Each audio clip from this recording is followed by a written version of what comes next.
Salam alaikum, Azul Fillaoun, bonsoir. Je vais vous le dire très sérieusement. N'y voyez aucune exagération, aucun excès, aucun écart de langage, aucune méchanceté gratuite. Croyez-le.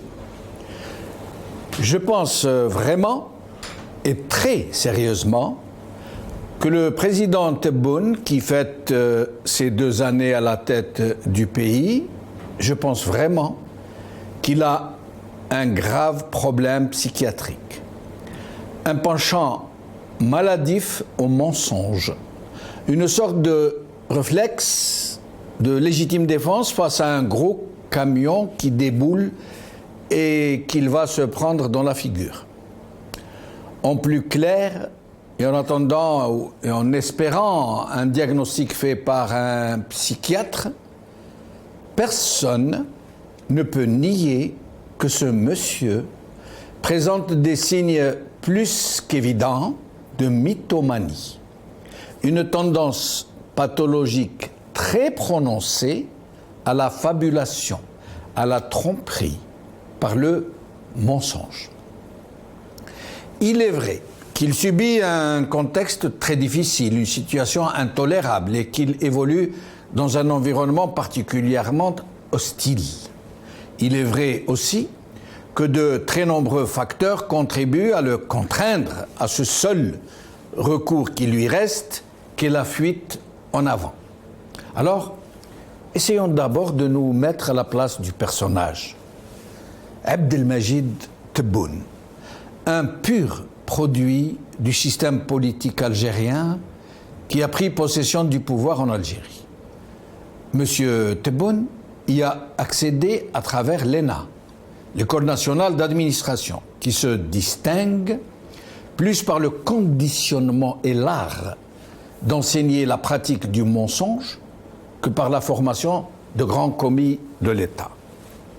En plus de l'enseignement spécifique qui y est dispensé en matière de haute administration pour assurer la formation des hauts fonctionnaires de l'État, cette école y insémine de façon très pédagogique et très psychologique le mode d'emploi et la seule façon d'être du parfait agent du système, du régime, ce que doivent être ses valeurs et son attitude, tout particulièrement le recours outrancier au mensonge, à la tromperie, à la propagande, à la subversion.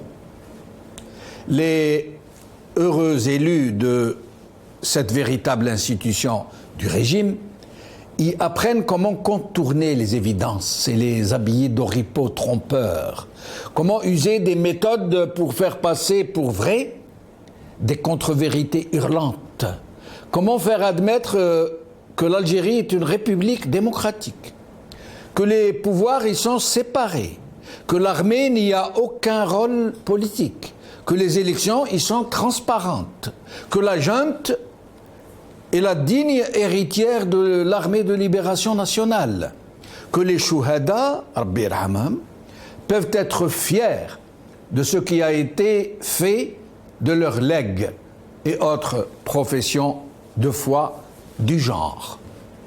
Monsieur Tebboune a été formé à cette école. Et c'est un excellent parkeuriste, Monsieur Tebboune. Il a tout digéré sans état d'âme et tout aussitôt aux affaires, depuis 1975, il s'est révélé un pur produit de cette école à formater les esprits. Tout son parcours, depuis ses fonctions de sous-préfet jusqu'à celui de président, en passant par ceux de ministre et de premier ministre, s'est passé dans l'autosatisfaction béate, l'obéissance inconditionnelle au maître du pays et l'aplaventrisme le plus intégral devant ceux qui sont du côté du manche. Voilà, d'abord pour donner une idée de ce qu'a subi cet homme dans sa nature profonde, jusque dans sa façon d'être. Il a été contaminé jusqu'à ses tréfonds par le virus du mensonge, jusqu'à devenir lui-même un mensonge ambulant, l'archétype même de la mystification. Mais ça n'allait pas s'arrêter là. Il allait passer par la Boutefliki, qui s'en est servi pour des missions très équivoques, qu'il a accompli avec zèle et même avec acharnement. Écoutez-le. Je le dis, نقولها بصفة رسمية ونكرر باسكو أنا راني في سنة نقول فيها نفس الكلام. أقسم بالله العلي العظيم أن برنامج فخامة الرئيس ما يتوقف مهما كانت الظروف. مهما كانت الظروف.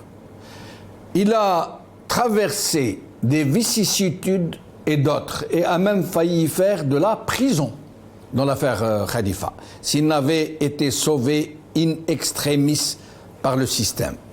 Mais il s'est trouvé qu'il a eu affaire à des proches de la Boutefliki, un client, tout notamment M. Haddad pour ne pas le citer, qui ne l'aimait pas, pour on ne sait encore quelle raison. Il a donc été zappé, et même humilié.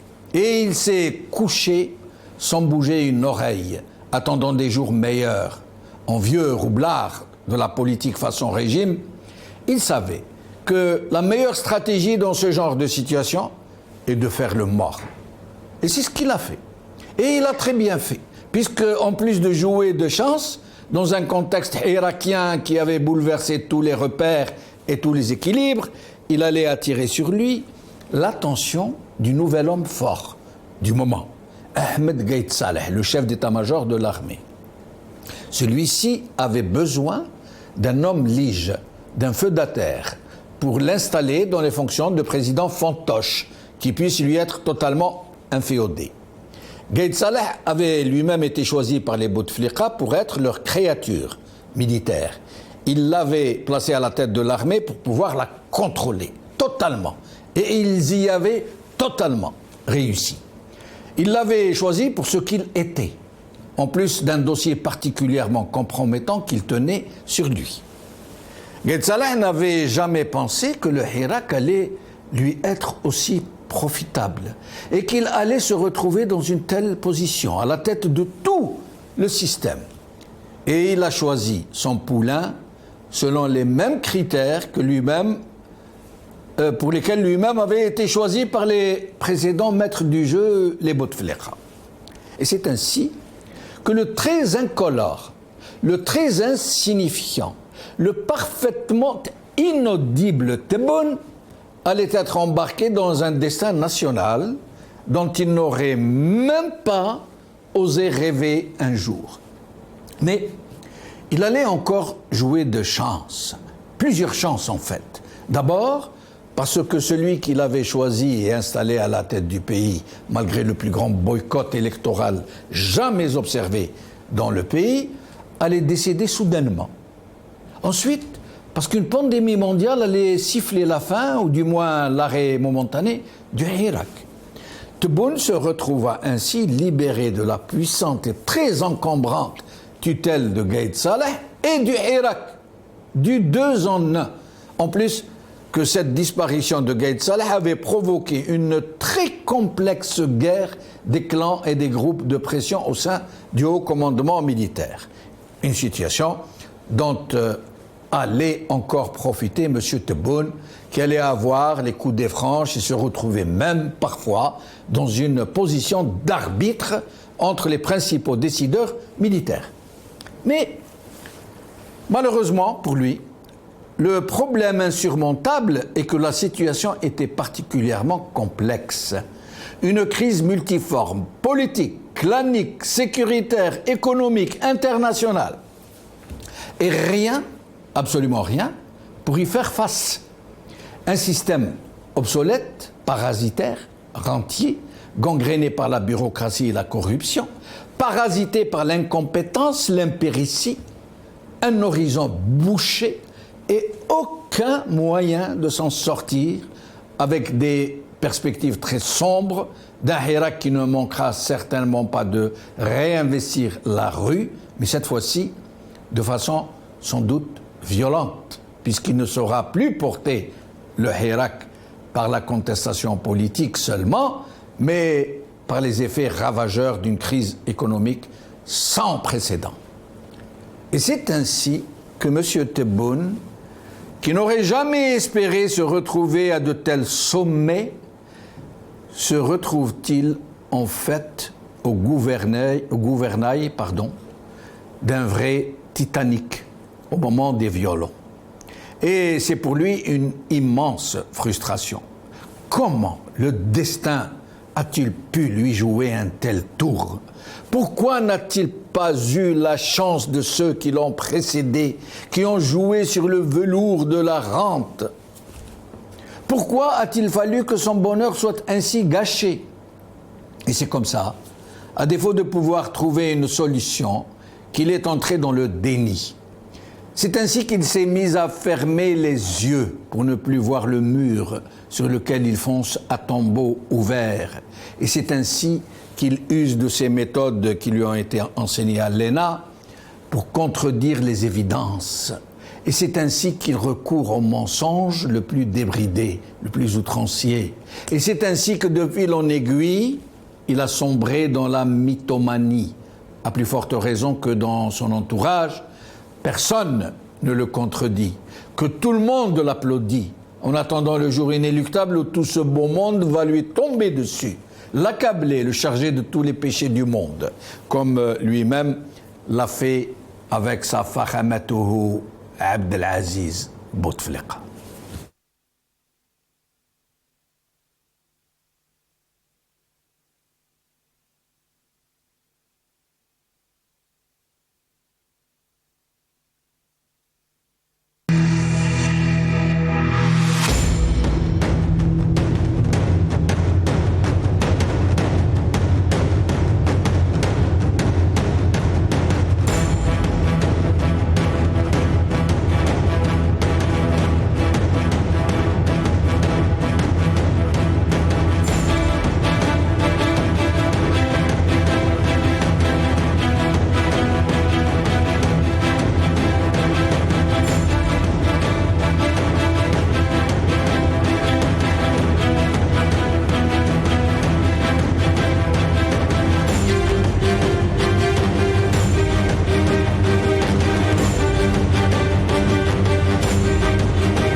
Désolé pour ce retard, pour des circonstances techniques, nous en excusons. 2 années de Tebbouni entre déni et mythomanie. C'est le titre de notre émission d'aujourd'hui et pour en parler, j'ai le plaisir de recevoir, comme chaque lundi, Brahim Younsi, ancien cadre du MDA de 82 à 88, néanmoins analyste politique. Brahim Younsi, merci d'être avec nous. Bonsoir Sijonel, bonsoir aux téléspectateurs et bonsoir à mes 2 amis. Merci. Alors, Idir Ouneren, analyste politique depuis Paris aussi. Idir, merci d'être avec nous. Merci pour votre invitation. Je salue Brahim et probablement Karim. Et puis un petit coucou à Petit Bout. Merci. Merci. Merci. Merci. Et aujourd'hui, nouveau venu avec vous, Salim Laibi, chirurgien dentiste, écrivain, militant des droits de l'homme depuis Marseille. Salim Laibi, merci d'être avec nous. C'est moi qui vous remercie pour votre invitation et bien entendu le bonsoir à vos invités et aux présents avec moi ce soir, c'est Brahim Younsi et M. Idir Ouneren, et bien sûr aux téléspectateurs. Merci beaucoup. Alors, mes chers amis, si nous nous lancions, donc nous fêtons, nous avons le plaisir et l'honneur de fêter les 2 années de M. Tebboune. Je vous laisse la parole. D'abord, pour un premier tour de micro, vous nous direz votre sentiment profond. Brahim Younsi. À quel sujet? Au sujet des 2 années de M. Tebboune. 2 années de présence de M. Tebboune à la tête de l'État. Oui, c'est un bilan totalement négatif. Et je suis en deçà de la réalité. ce Tebboune a été installé à la présidence de la République, et je mets des guillemets, pour régler des comptes en réalité. Et nous l'avons vu au fur et à mesure de son développement à cette fonction de chef de l'État, qu'il a des rancunes à la place des principes qu'un chef de l'État devrait avoir. Il est plein de rancunes à l'égard de ceux qui l'ont accompagné et à l'égard de la population qui le rejette. Et quelque part, il a des rancunes à l'égard de l'Algérie et du peuple algérien. Vous l'avez présenté comme quelqu'un de mythomane. Je crois effectivement, quelque part, il y a beaucoup de mythomanie chez cet homme. Je crois qu'il confond le réel, celui de l'Algérie, et le réel en soi. C'est dire que cet homme nous présente une réalité qui n'en est pas une, parce que nous ne voyons pas la même réalité. Lui, à la tête de l'État, ne vit pas la réalité que vit le peuple. C'est cela, son dédoublement de personnalité, et vraisemblablement, c'est de là que viendrait cette mythomanie que nous voyons tous.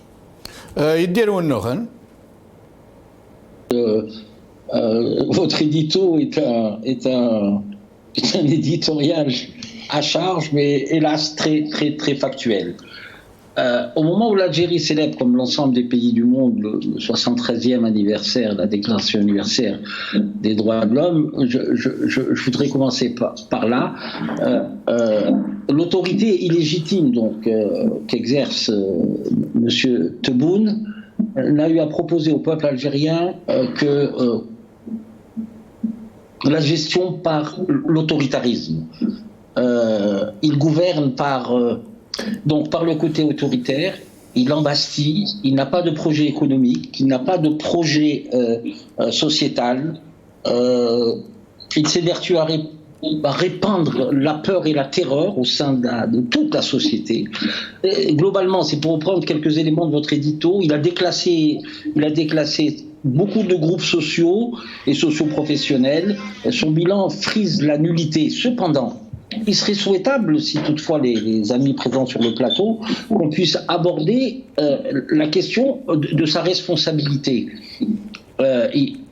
Il est clair que c'est le commandement militaire qui a choisi cette voie constitutionnelle au remplacement de Bouteflika, on ne reviendra pas là-dessus. Mais le véritable responsable de la situation dans laquelle nous vivons est pour moi le commandement militaire, qui a apporté 1, 2, 3 solutions à de vrais problèmes. C'est-à-dire de mauvaises solutions à un vrai problème. Je crois que le commandement militaire, sa responsabilité est entièrement engagée. D'autant que le Hirak, excusez-moi, je ne vais pas être très long, lors de sa sortie, lors de l'expression de sa volonté de changement, de démocratisation, il a mis en péril toutes les institutions que comptait le pays. La présidence de la République, je suis désolé, le gouvernement, l'Assemblée, ça s'est vu au suffrage de novembre, la réforme sur la Constitution. C'est-à-dire que les intérêts de ceux qui décident pour nous ont été menacés. D'où ce type de répression, d'où le dispositif judiciaire qu'ils ont mis en place à travers le 87 bis et surtout dans son décret d'application. Mais il est clair qu'il n'y a eu aucune réforme économique, il n'y a pas eu de changement de modèle économique. Il nous parle de corruption, excusez-moi du peu, mais la corruption, il oublie les raisons pour lesquelles il y a eu émergence de la corruption. Et c'est pour ça que le peuple est sorti aussi.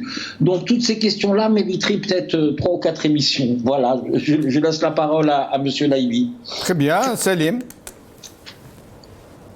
On est le 13. Oui. Il a été élu il y a 2 ans, pile poil. Oui. Donc, on peut faire un petit bilan. Tebboune, pour moi, je suis entièrement d'accord avec votre éditorial, sauf que je rajouterai on va dire un petit pas un bémol, mais un ajout, une précision. Bien sûr qu'il est malade. Il est malade comme tous les dirigeants de ce monde, puisqu'il utilise le mensonge comme un outil de gouvernance le plus classique possible. C'est un outil, ok ? Les éléments de langage, etc. Vous savez, moi, je suis en France. Moi, je serai toujours étonné, épaté par le langage, exactement les mêmes mots utilisés dans la presse algérienne que dans la presse française. C'est spectaculaire, hein, mais vous allez comprendre pourquoi je dis ça. Donc, Tebboune, c'est quoi ? C'est un menteur, il sait ce qu'il fait, il sait qu'il ment, il sait que ce qu'il dit ne correspond pas au réel. Est-ce que c'est un menteur mythomane qui ne fait pas la différence entre le réel et le mensonge, puisque c'est une maladie, c'est une pathologie, ou est-ce que c'est pour moi, c'est pas un mythomane pathologique. C'est un menteur qui utilise le mensonge pour atteindre des objectifs. C'est comme un voleur. D'ailleurs, c'est un voleur aussi au passage. Mais bon. Mais je vais ajouter à cela le fait que c'est une poupée et que les marionnettistes sont non seulement l'armée, mais aussi Paris, Londres, Washington.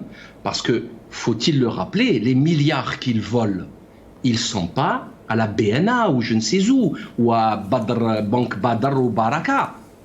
Ils sont dans les banques étrangères. Quand ils achètent des hôtels particuliers, c'est dans les capitales étrangères. Quand ils arrivent avec 5, 6, 8 millions d'euros pour un 150 ou 200 mètres carrés au bord de Seine, le notaire est au courant, les services de renseignement sont au courant, tout le monde sait que le type est un fonctionnaire de l'État algérien payé en dinars, il ne peut pas disposer d'une somme aussi importante. Je ne parle pas des paradis fiscaux, etc. Donc, tout ceci fait partie de tout un système de pillage de l'Afrique, c'est le système de la France-Afrique, hein, au passage, qu'ils ont utilisé des gens malhonnêtes, mauvais, des médiocres, qui ont mis en place des systèmes de corruption. Là, je viens de voir le Walid El-Bayad qui vient de rentrer en prison et il offrait des parcelles de terrain de 20 000 hectares. Ça rappelle la parcelle de terrain de 50 000 hectares de... Enfin, c'est n'importe quoi. Ce pays a été saboté. C'est terrible, la violence avec laquelle ça a été fait. Par une élite totalement corrompue, mise en place par des gens qui savent ce qu'ils font, et ça a réussi. Ils nous ont détruit notre pays. Alors le bilan, il est lamentable. Le bilan, vous le savez très bien que le prochain Hirak, ça va être des émeutes de la faim. Ça va pas être pacifique. Hein. Je ne le souhaite pas, franchement. Hein. Je ne souhaiterais jamais de la violence. Je souhaiterais jamais. Et en plus, toutes les révolutions pacifiques ont été. Il y a une étude de deux chercheuses américaines qui ont fait une étude sur un siècle. Hein. Toutes les révolutions pacifiques sont largement plus durables dans le temps, enfin durables pour les populations que les révolutions violentes, militaires, armées, sanglantes. Donc, mais malheureusement, oui, on va contre le mur, c'est une certitude. Alors, très bien. Nous allons écouter quelques extraits de quelques déclarations de M. Tebboune et nous revenons à la discussion.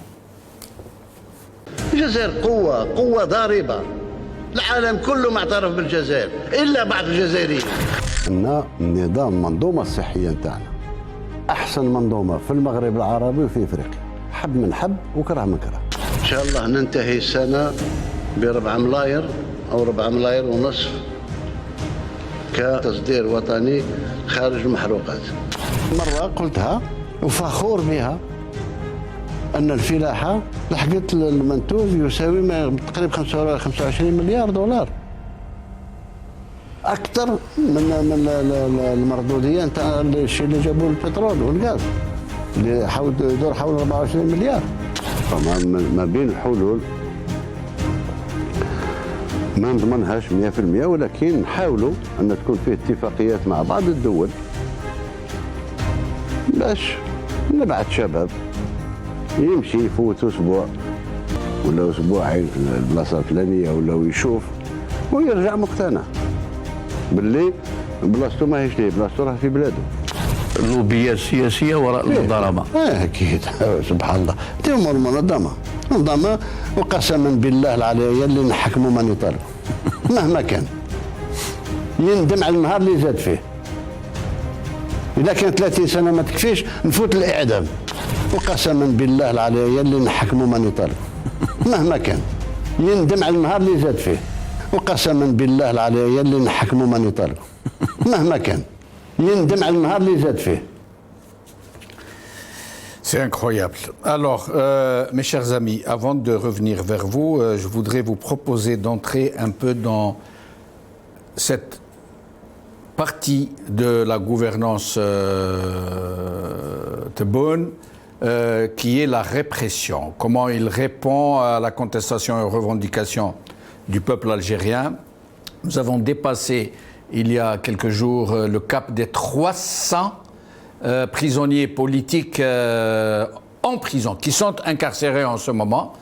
Et nous allons écouter Madame Gherres, l'épouse de Fethi Gherres, rappelons-le, chef de parti politique, le MDS, qui a été incarcéré tout simplement, et à qui on refuse un procès.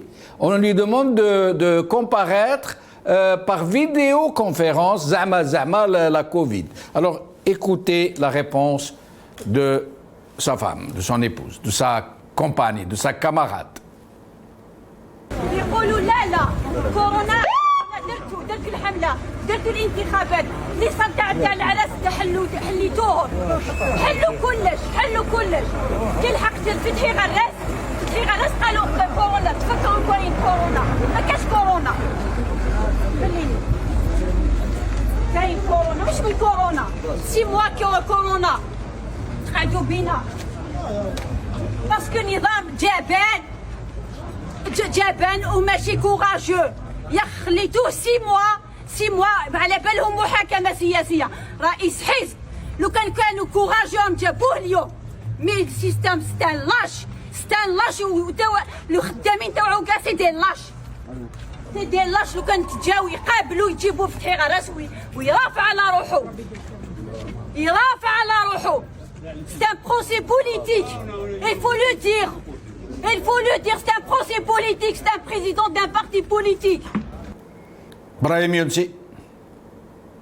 Oui, nous savons que dans notre pays, il y a des tribunaux, mais il n'y a pas de justice, et c'est la preuve que dans ce pays, il n'y a pas de justice. Vous avez dit qu'il y avait plus de 300 détenus politiques, 300 prisonniers politiques. Et des prisonniers vous adhérez à cette notion de prisonnier politique plus que détenu d'opinion, comme il est coutumier de le dire? Ben oui, bien entendu que j'emploie personnellement toujours cette formule, cette appellation de prisonnier politique. Il est vrai que les pouvoirs, les États, et en particulier les États dictatoriaux, ne veulent pas reconnaître le statut à des prisonniers politiques parce qu'ils leur donneraient, dans une certaine mesure, une légitimité. Il est vrai aussi que Amnesty International a introduit une distinction, a fait une distinction entre ce que l'on appelle les détenus d'opinion et les prisonniers politiques. Pour Amnesty International, les détenus d'opinion, ce sont ceux qui n'ont pas commis de violence. Donc, c'est la raison pour laquelle aussi elles réclament, elles demandent leur libération immédiate, alors que les prisonniers politiques, pour Amnesty International toujours, ce sont ceux ou celles qui ont commis des violences ou ont appelé à la violence. Donc elle fait nettement cette distinction-là. Mais l'organisation américaine Human Rights Watch ne fait pas cette distinction. Elle appelle tous les détenus des prisonniers politiques, parce qu'ils défendent des idées et ils sont politiques. Si nous regardons notre histoire, dans les années 50, nous avons beaucoup de militants, à la fois de l'os et du FLN, qui étaient des prisonniers politiques. Et on les appelait prisonniers politiques. Vous savez qu'il y a un avocat que tout le monde connaît, Jacques Vergès, qui avait introduit une notion, celle de défense de rupture. C'est-à-dire qu'il ne faut pas défendre l'acte devant un tribunal, mais défendre la cause que le militant emprisonné défend. C'est la cause qui est politique. Et en cela, il y a l'exemple de Mandela, par exemple. Mandela, qui lui, au début, était considéré comme un détenu politique, à partir du moment où il rejoint l'idée d'une lutte armée en Afrique du Sud, il devient un prisonnier politique, et un prisonnier politique qui devait être traduit devant les tribunaux pour son appel ou pour le fait qu'il ait rejoint la lutte armée. Et nous avons aussi beaucoup de détenus du FLN. Par exemple, en 1956, les 5 qui avaient été arrêtés dont l'avion a été détourné ont mis du temps à obtenir le statut de détenu politique, alors qu'au moins 3 d'entre eux étaient poursuivis, en tout cas recherchés, notamment Ahmed Ben Bella qui lui s'est évadé en 1952 à la suite du démantèlement par la police française de l'os. Hussein Ahmed aussi était recherché. Mohamed Khedr était doublement recherché parce que c'est lui qui avait caché l'argent de l'attaque de la poste d'Oran, dont étaient concernés aussi Hussein Ahmed et Ben Bella. Mais ils obtiennent néanmoins le statut de détenu politique parce que leurs avocats ont défendu la cause de l'indépendance, la cause de la lutte des Algériens pour leur indépendance, pour leur reconnaître le statut de détenu ou de prisonnier politique. Voilà la distinction qu'Amnesty International fait. Les uns ont usé de violence, donc il faut les traduire devant le tribunal. Néanmoins, l'Amnesty International appelle à ce qu'on les juge avec équité. Idir Ounoren, sur cette sortie, cette révolte de Madame Ras et de ce qu'elle a dit, mais aussi de cette situation des prisonniers politiques qui croupissent dans les prisons du régime. Son courage, je la connais, c'est une femme militante, c'est une femme de conviction, tout comme son mari. Ceci étant dit, Brahim a très bien fait de faire le distinguo d'après Amnesty International. Je pense que c'est rentré dans la littérature des droits de l'homme, la distinction et les distinguos entre détenus d'opinion et prisonniers politiques, ou prisonniers politiques et prisonniers d'opinion, pour rester dans le cadre de prisonniers. Ce qu'il y a, c'est que pour les prisonniers d'opinion, ils n'ont pas usé de violence, mais n'usent jamais de violence. Par contre, pour les prisonniers politiques, ils peuvent éventuellement user de violence. C'est là où ils les catégorisent un peu plus. Ceci étant dit, je suis tout à fait d'accord d'ailleurs avec ce qu'a dit Brahim concernant ce sujet-là. Mais par rapport à cette gouvernance, cette autorité, elle gère par l'arbitraire. C'est normal, elle gère par l'arbitraire, parce que dans l'expression politique du Hirak et dans ses exigences d'un changement de système, mécaniquement, tous les intérêts de l'armée et de toutes les institutions, à savoir la présidence de la République, le chef du gouvernement, l'Assemblée nationale, la Cour constitutionnelle, étaient remis en cause de fait. Donc fatalement, ils n'ont eu à proposer, n'ont eu pour ambition pour le peuple algérien et particulièrement le peuple du Hirak que l'arbitraire et l'embastillement. Par rapport à cette justice, Brahim a évoqué justement cette justice et vous aussi. C'est une justice qui pour moi est complètement anéantie. Je crois qu'elle a perdu son honneur quelque part. Je sais que c'est des mots forts, mais elle a perdu son honneur. Rappelez-vous, M. Benchenouf, il y a plus d'1 an et demi, je pense, sur notre plateau à Paris, où il y avait eu l'émergence de magistrats d'Oran qui faisaient partie d'un collectif de magistrats et qui menaçaient pratiquement le pouvoir de ne pas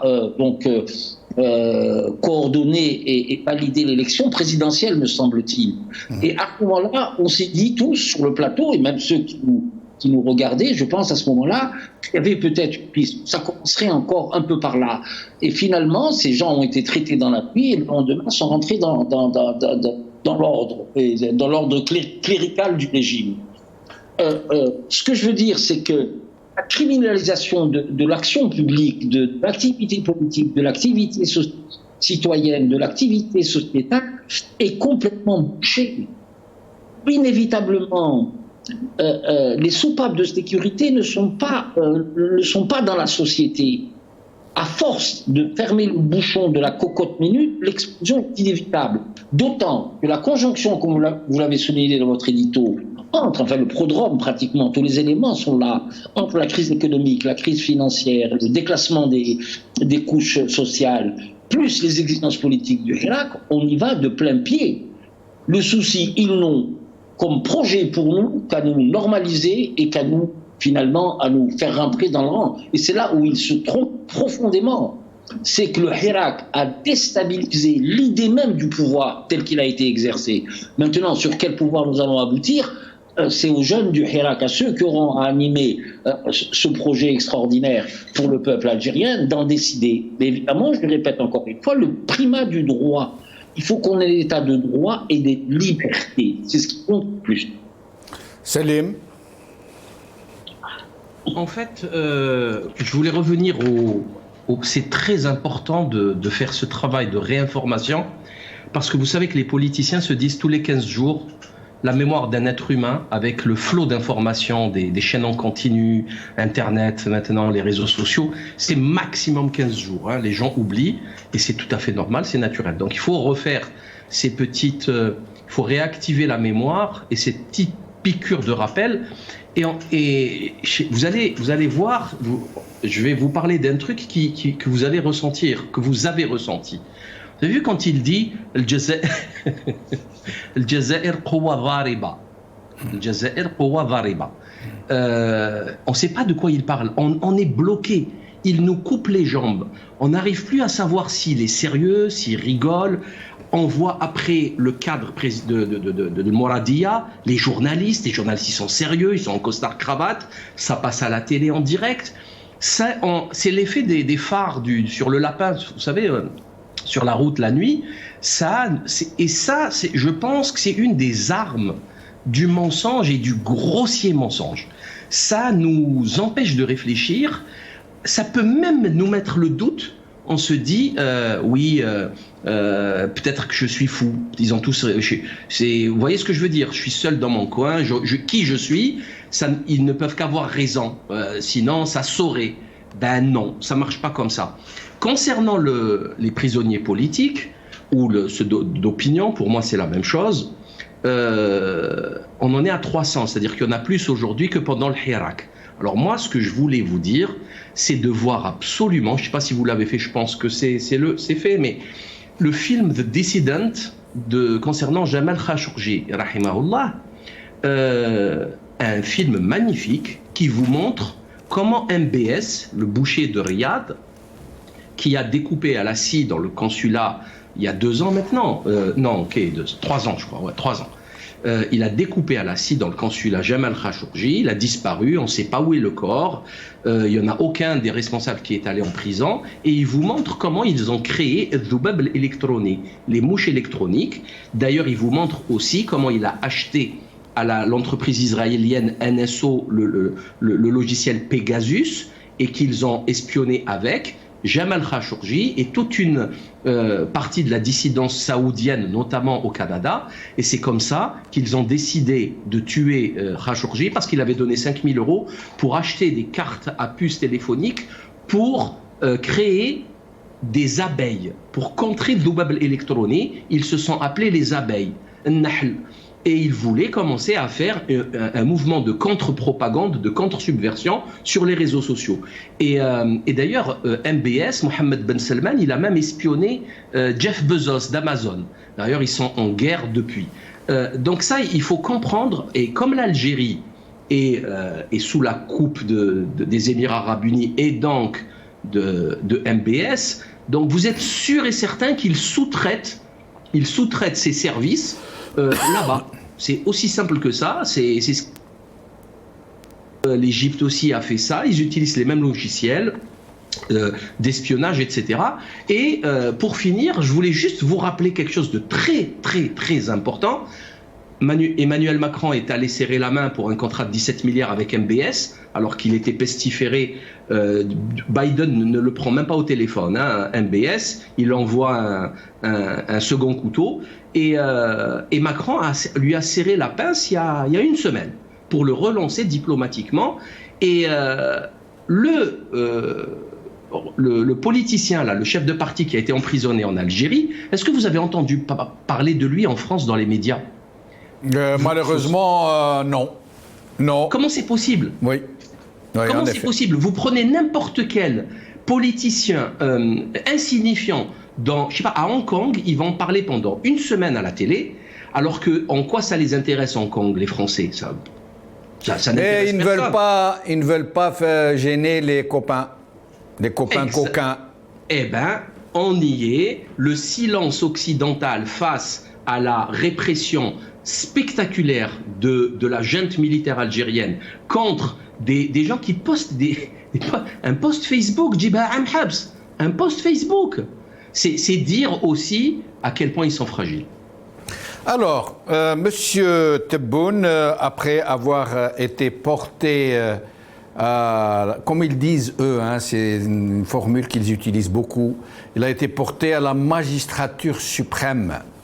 Donc, non pas par le choix des Algériens par le vote, mais par la plus grande fraude électorale jamais observée depuis l'indépendance, puisque ces élections présidentielles ont été marquées par le plus grand boycott massif et actif de l'électeur algérien. Donc, Tebboune tellement dans le déni, après il déclarera, après ces élections, qu'il est le président le mieux élu depuis l'indépendance du pays, mais que pour parachever l'Algérie nouvelle, il fallait parachever les institutions démocratiques. Et c'est ainsi qu'après les présidentielles truquées, il y a eu la constitution truquée, le référendum, il y a eu l'Assemblée nationale, le Parlement truqué, et tout récemment, il y a eu les locales, les API et APC, non pas seulement truqués, mais qui ont connu le taux le plus faible de participation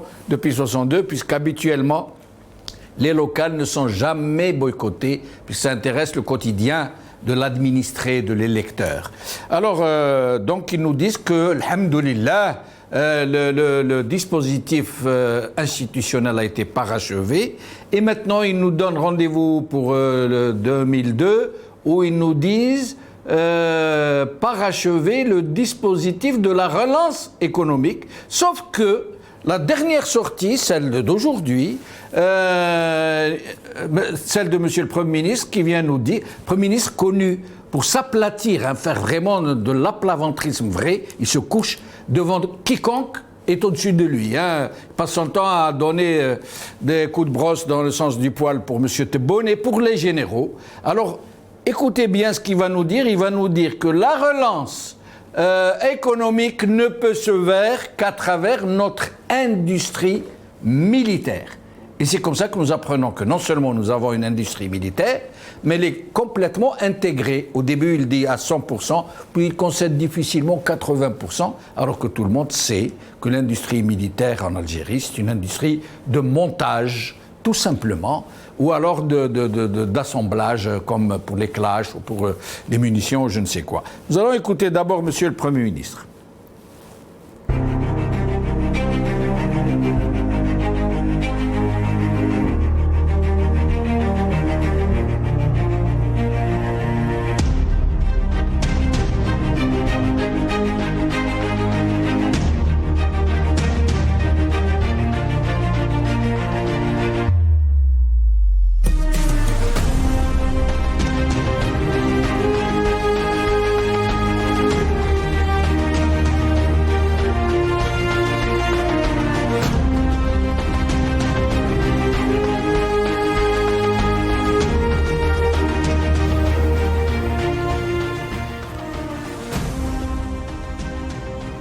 نقدر نقولوا بلي نسبه الادماج راهي 100%. يدعم الى جزائريه نسيج جزائري يعني القطن بالك نستوردوا شويه القطن اللي نستوردوا دونك رانا واحد 80% نحيو غير الماده الاوليه ان شاء الله الماده الاوليه نغرسوها احنا ان شاء الله القطن راه في عندنا كما نقولوا المناخ الطبيعي اللي يسمح لنا به نغرسوا القطن ان شاء الله خاصه ونستغلوا المساحات في قبل ايام طبعا في الجنوب قبل ايام ان شاء الله نستغلوا هذه المساحات لانتاج القطن وانتاج كل المدخلات صناعة النسيجية. هذا هو لا خير في أمة تلبس مما لا تخيط وتأكل مما لا تنتج.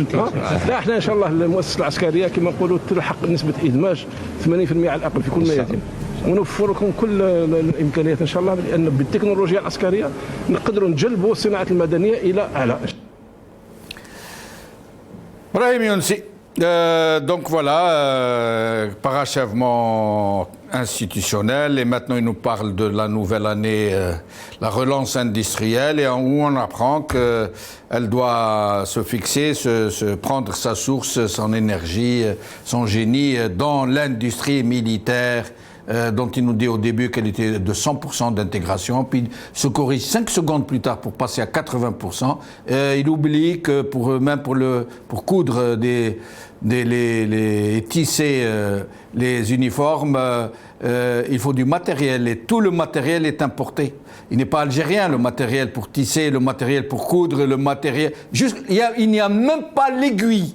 Il n'y a même pas d'aiguille algérienne. Hein. Brahim Younsi, je vous laisse commenter ce qui vient de se dire. Je n'ai pas salué, c'est l'AIBI, je le salue. Et je reviens 2 minutes sur le sujet précédent, sur les arrestations et puis les condamnations, toutes les détentions. Aujourd'hui, on est considéré comme un militant ou un politique qui appelle à la violence dès lors qu'il parle d'autonomie, dès lors qu'il veut changer le régime. Oui. Pardon, je parlais à l'oreillette à Younes, pardon, je suis désolé. Je suis désolé, Brahim Younsi. Donc, c'est vouloir changer, ne serait-ce que vouloir changer le régime, alors que c'est la responsabilité, c'est la fonction même des partis de l'opposition ou des opposants de vouloir changer le régime. On peut être considéré comme quelqu'un qui appelle à la violence pour être arrêté et mis en prison. Voilà des exemples. Par exemple, le MAC est considéré comme une organisation terroriste parce qu'il appelle à l'autonomie ou à l'indépendance, alors que c'est son droit le plus absolu d'appeler à l'indépendance ou d'appeler à l'autonomie, parce que c'est des idées, c'est une idée, et il a le droit de le faire. Voilà. Et puis, tous ceux qui voudraient et qui veulent changer de système politique sont aussi considérés d'une certaine manière comme des terroristes, et c'est le cas par exemple de Rachad, ces deux organisations qui ont été classées comme des organisations terroristes. Quant au Premier ministre et à cette année 2022 consacrée à l'industrie, d'abord, le Premier ministre, je suis désolé de le dire, il est un menteur aussi compulsif que le chef de l'État. Ils sont tous les deux dans le mensonge. Tous les deux connaissent, en principe, devraient connaître la réalité du pays, à la fois sur le plan, bien entendu, économique et social, notamment. La question qui se pose, à mon avis, au sujet de l'un et de l'autre, c'est que ils sont dans le vouloir-être d'abord, parce qu'ils ont conscience qu'ils n'existent pas. D'ailleurs, cette approche, y compris notamment auprès de l'armée et sur la question industrielle en particulier, cela a été déjà dit, s'est déjà manifesté à l'époque de Gaïd Saleh, où il n'arrêtait pas de montrer les réalisations entre guillemets industriel de l'armée. Alors que là, les deux, le binôme à la tête du pouvoir, si je puis le dire, sont dans le vouloir être et non pas dans le vouloir faire. Parce que le faire, il le confie encore une fois à l'armée. C'est dire qu'ils ne sont pas dans le sens, dans un sens politique. Ils restent dans une configuration militaire, militaro-militaire du régime algérien, et nous ne sortons pas de cette conception militaire du régime algérien. Et c'est cela que m'inspire la déclaration du Premier ministre que je viens d'entendre, et remettre la question de l'industrialisation à l'armée. Et souvenez-vous que l'ancien ministre de l'Industrie, rappelez-moi son nom que j'ai oublié, qui vous devriez prendre une gorgée d'eau peut-être, même si... Quelqu'un qui intervenait souvent d'ailleurs, Farhat El Tali, souvenez-vous qu'il y avait aussi parlé de confier un pan entier de l'industrialisation à l'armée, qu'il voulait développer l'industrie militaire. C'est dire que la structure du système algérien reste une structure militaire. Edir?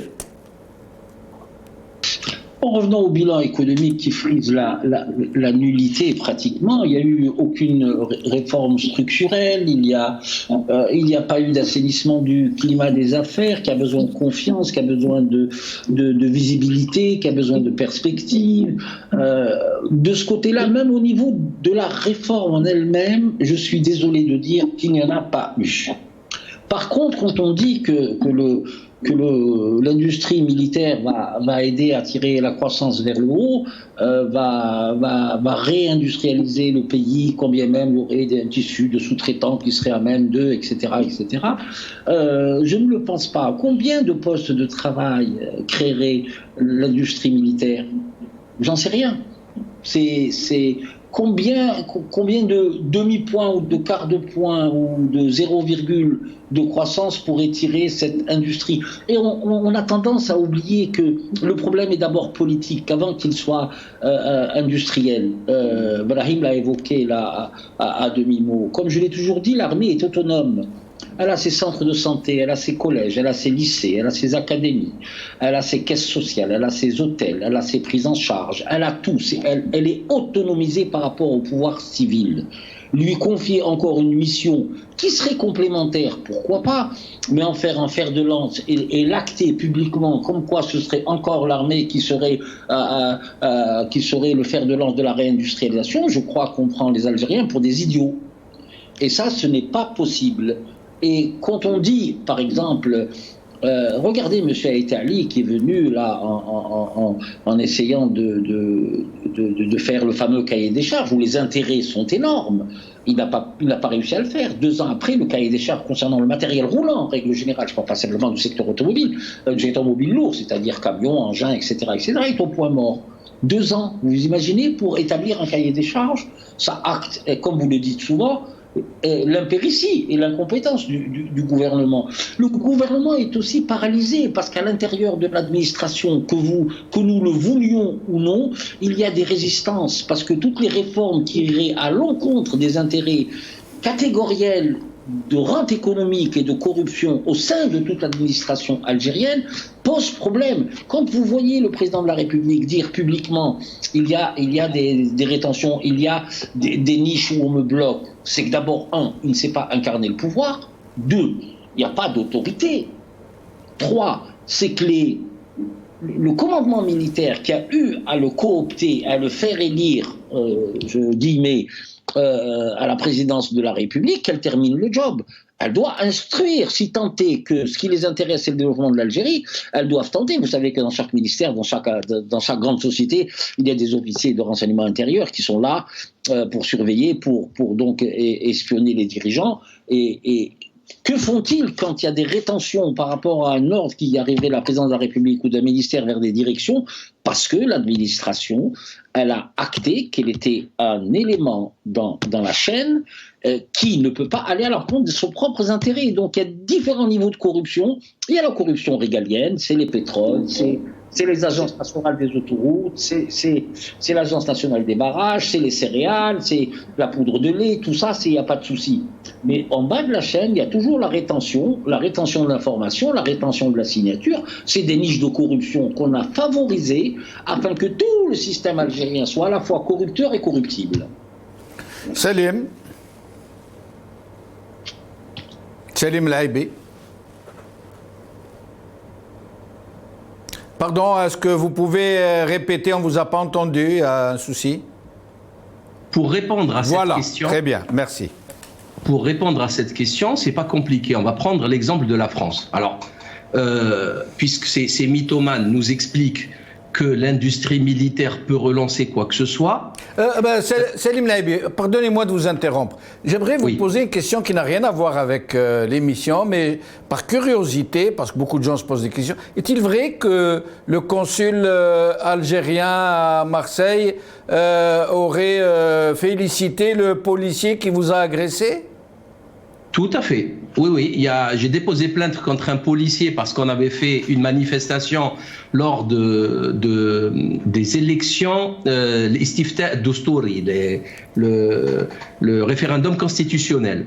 Et plusieurs policiers sont venus, un m'a frappé, j'ai déposé plainte contre lui et il a reçu, dans le dossier d'instruction, je viens le publier le courrier, vous inquiétez pas, il a reçu une lettre d'encouragement, de félicitations, de remerciement du consul général d'Algérie à Marseille. Il a félicité le policier par écrit? Une lettre, il lui a envoyé un mail de remerciement pour son travail qu'il fait de manière correcte. C'est un major de police et il a remercié. Il lui a dit non, c'est très bien. Alors que je comprends même pas que un consul général parle avec un major de police. Normalement, il va envoyer vraiment son troisième bras droit. Au préfet de police, à la limite au divisionnaire. Exactement. Le préfet, le sous-préfet, le qdr, quoi. Il faut être à niveau égal. Là, c'est un chef de groupe ridicule. Il l'a remercié, il lui a envoyé un courrier pour me nuire à moi. Sans plus de commentaires. Je vous remercie. Merci de nous avoir éclairés sur cette question. Alors, pour revenir au sujet. D'ailleurs, il l'a dit, l'Algérie, c'est son armée. Non. Un pays, c'est pas son armée. Un pays, c'est son peuple, c'est ses cerveaux, c'est sa force physique, c'est sa jeunesse, c'est l'expérience de ses seniors, mais c'est pas l'armée. L'armée, c'est un tout petit outil de défense. Ça fait 60 ans, 65 ans qu'on est en paix. Ça n'a absolument aucun sens. Salim, pardon de vous interrompre encore. Pourquoi dit-on en Algérie l'armée et son peuple, ou le peuple et son armée? Pourquoi en fait-on deux entités séparées? Mais depuis l'indépendance, ils nous parlent de l'armée et des moudjahidines. Dans 1000 ans, ils vont nous dire, ils vont tenir le même propos. Alors que, c'est insupportable. Moi, je comprends pas qu'on parle autant de ça tous les jours dans n'importe quel discours qui finit Tahia al-Jazair ou Tahia je sais pas quoi ou le Shuhada'ina al-Abrar. Shuhada'ina al-Abrar, ils sont au paradis, fil khouloud, et ils ont fait leur mission. Maintenant, nous, en tant que vivants, qu'est-ce qu'on fait pour notre pays? C'est de la propagande, mais c'est d'une grossièreté, c'est des trucs soviétiques des années. Mais même quand je les vois avec leur couleur d'uniforme, c'est la même d'il y a 40 ans. Ils n'ont même pas changé. Dans tous les pays du monde, ils ont changé un peu la couleur, ils ont changé la coupe. On est encore enquisté dans le passé. C'est terrible. Ça nous fait beaucoup de mal tout ça, parce qu'il faut vivre son temps présent. Qu'est-ce qu'il faut faire maintenant avec les réalités politique, géopolitique, économique de maintenant. Donc moi, ce que je voulais vous dire, c'est pas compliqué. En France, 2500 milliards d'euros de PIB, l'armée, c'est 20 milliards d'euros de chiffre d'affaires.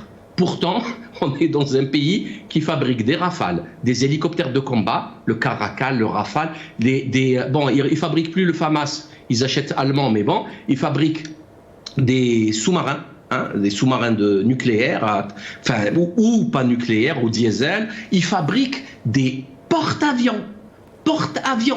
Donc, malgré ça, c'est 20 milliards. Vous savez combien le chiffre d'affaires du tourisme? 6% du PIB, 170 milliards en 2019. 170 milliards, le tourisme, 2 millions de salariés. Voilà où il est l'argent. L'argent, il est là. L'argent, il est dans toute l'industrie. Il est dans, je sais pas, la bande dessinée, c'est 1,5 milliard. La bande dessinée en France, c'est rien du tout, une bande dessinée. C'est de l'amusement. Eh ben, 1,5 milliard de chiffre d'affaires. L'argent, il est dans l'agriculture, bien entendu. J'ai vu qu'ils allaient importer, ils vont importer des vaches laitières. Moi, je ne comprends pas. Ils ne sont pas capables de mettre un taureau avec des vaches pour faire d'autres vaches. Je comprends qu'on ne puisse pas mettre une Mercedes femelle et une Mercedes mâle pour avoir une petite Mercedes. Ça, je comprends. Il faut importer de l'Allemagne. Mais sans déconner, les vaches, mettez-les ensemble, ça fait des vaches toutes seules. Je ne comprends pas. Ces gens sont des dangers publics. Tant qu'ils seront au pouvoir, nous sommes en danger de mort. Mais en plus, Salim, pardon, je ne suis pas spécialiste, mais je rapporte ce que m'a dit un spécialiste en la matière.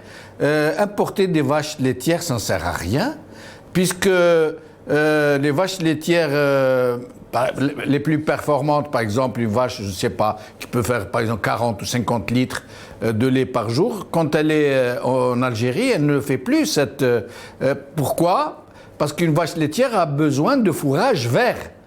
Elle a besoin d'herbe. Elle ne peut pas faire du lait avec du fourrage sec. Elle en fait très peu. Et c'est un très mauvais investissement. Il vaut mieux investir dans autre chose et importer du lait frais, pas du lait en poudre. Mais bon, c'est un autre sujet. Alors, je suis tenté de repasser cette vidéo très émouvante de Messaouda Chebella, l'épouse et la camarade de Fethi Gherras. Je suis tenté de la repasser parce que cette dame, cette camarade, cette sœur mérite tout le respect et son mari aussi et tous nos prisonniers politiques. Et puis nous revenons pour un dernier tour de cette émission. Nous allons encore écouter Messaouda. درت الحمله درت الانتخابات اللي صنتع تاع العراس حليتوهم حلوا كلش كي لحقت فتحي غراس قالوا كورونا تفكروا كاين كورونا ما كاش كورونا خليني كاين كورونا مش من كورونا 6 موا كورونا تقعدوا بينا باسكو النظام جبان وماشي كوراجو خليتوه 6 موا على بالهم محاكمه سياسيه رئيس حزب لو كانوا كوراجيوم جابوه اليوم مي السيستم ستان لاش لو خدامين تاعو كاع سي دي لاش لو كان تجاو يقابلوا يجيبوا فتحي غراس ويرافع على روحو c'est un procès politique il faut le dire c'est un procès politique c'est un président d'un parti. Bravo. Dernier tour de micro, mes chers amis, sur ces 2 années de Tebbouni, j'allais dire de Tebbounite, mais bon, j'aimerais que vous nous parliez un peu de perspective de ce qui va se passer avec cette grosse crise économique qui va débouler, sans aucun doute, avec cette fin des subventions qui est déjà annoncée, avec cette impasse politique que nous vivons, que nous ne cessons de vivre.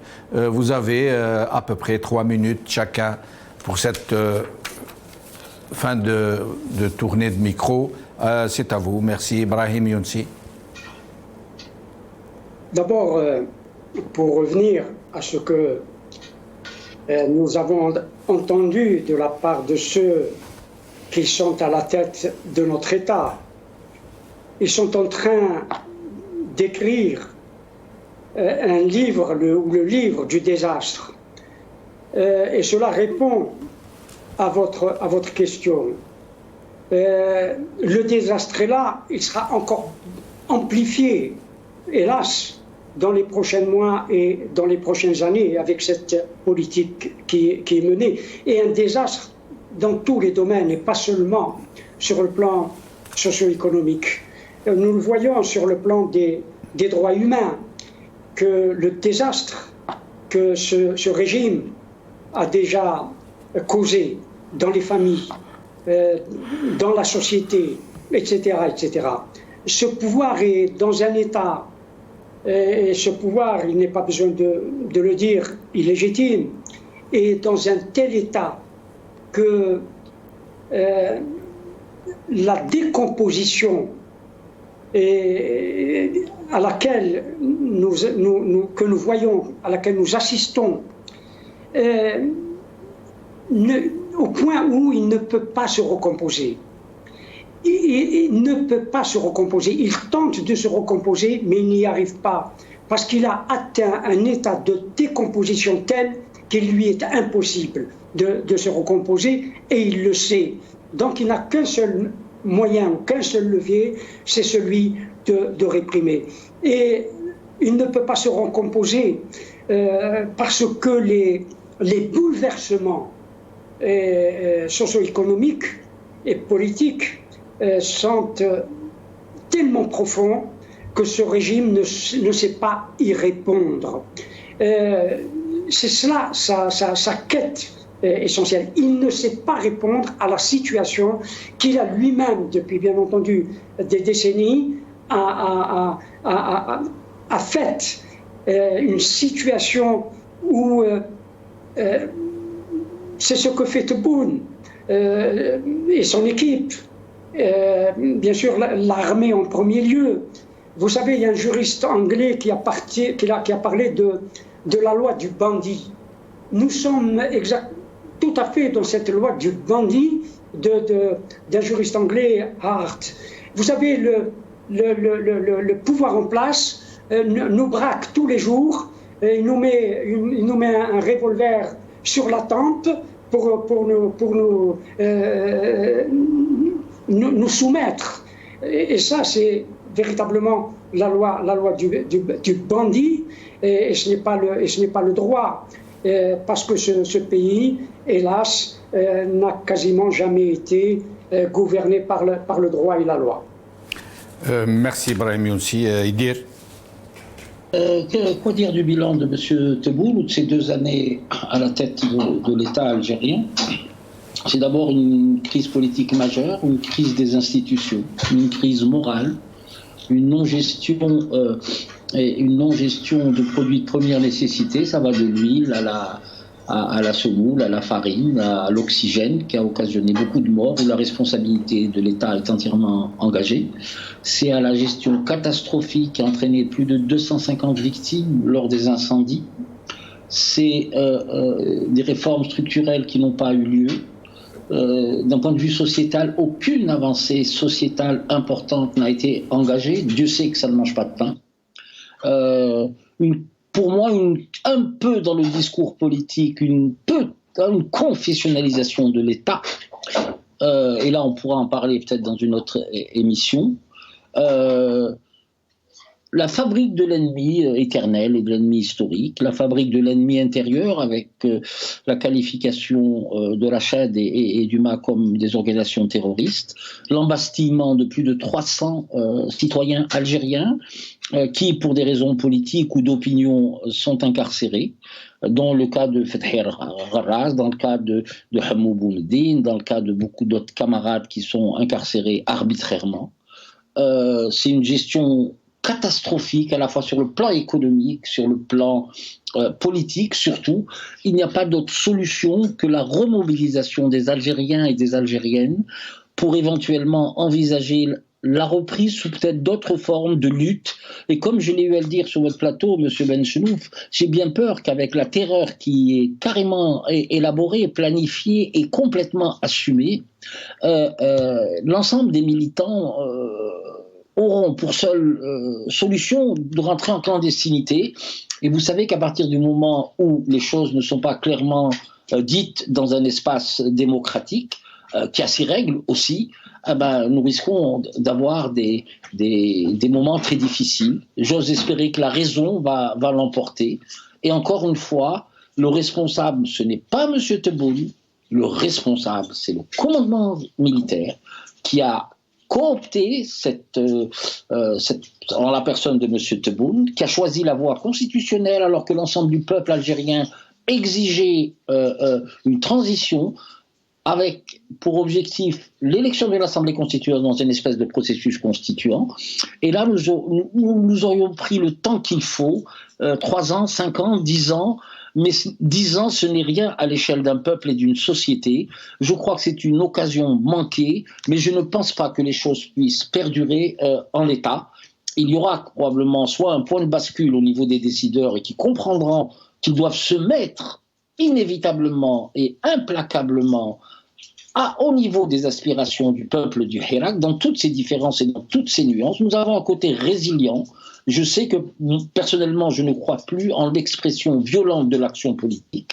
Je crois simplement à essayer de mettre le primat du droit qui va à la fois structurer tous les champs, le champ politique, le champ sociétal, les institutions, la manière de gouverner, la citoyenneté. Ça, c'est des valeurs sur lesquelles on pourra construire ce pays qui, véritablement, ils nous l'ont abîmé, ils nous l'ont amoché. Vous avez le mot de la fin, Selim Laïbi. En fait, je vais pas faire le bilan de ces 2 dernières années. Ça a été parfaitement bien fait par messieurs Younsi et Ounouran. Et je voulais juste rajouter un petit détail de rien du tout, mais qui est tellement parlant. Vous savez, je viens de dire il fallait importer des vaches laitières pour faire du lait. Et en fait, on a fait pire. On n'avait pas d'oxygène pendant la crise du Covid. Il n'y a même pas d'oxygène, qui est une matière première quasiment infinie, gratuite dans l'atmosphère, qu'on sait extraire depuis 1 siècle et demi. Il suffit d'avoir de l'azote liquide, qui est également carrément infini dans l'atmosphère. Donc c'est le truc peut-être le plus simple à réaliser pour un industriel, et on n'en avait pas. Il y a des gens qui sont morts, pas du Covid, non, parce qu'il n'y avait pas d'oxygène pour les oxygéner. C'est le truc le plus stupide que l'on puisse faire. Donc voilà où on en est, c'est juste lamentable. Moi, ce que je voulais dire, d'ailleurs, vous allez voir, ils vont trouver systématiquement l'excuse du Covid. C'est ce que font quasiment tous les gouvernements du monde. C'est le Covid, c'est le Covid. Vous savez, la dame, ici en France, c'est exactement pareil. Hein. Il y a eu des reports de procès au tribunal d'1 an et demi, par le Covid. C'est l'excuse maintenant qui va être utilisée par tous les gouvernements corrompus pour dire que c'est pas de ma faute, c'est la maladie. D'ailleurs, je ne sais pas si vous avez remarqué aussi, ils mettent tous leur masque, ils l'enlèvent, ils le manipulent avec les mains, après ils le remettent et après ils vont serrer des mains. C'est très bien tout ça au niveau de l'hygiène, c'est parfait. Hein. Tout le monde fait ça, hein. Dans le monde entier, tout le monde fait ça. Je ne sais pas, il y a une folie générale. En fait, ce que je voulais dire, c'est qu'il faudra arrêter maintenant d'attendre quoi que ce soit de cet État. Il faut se préparer au pire.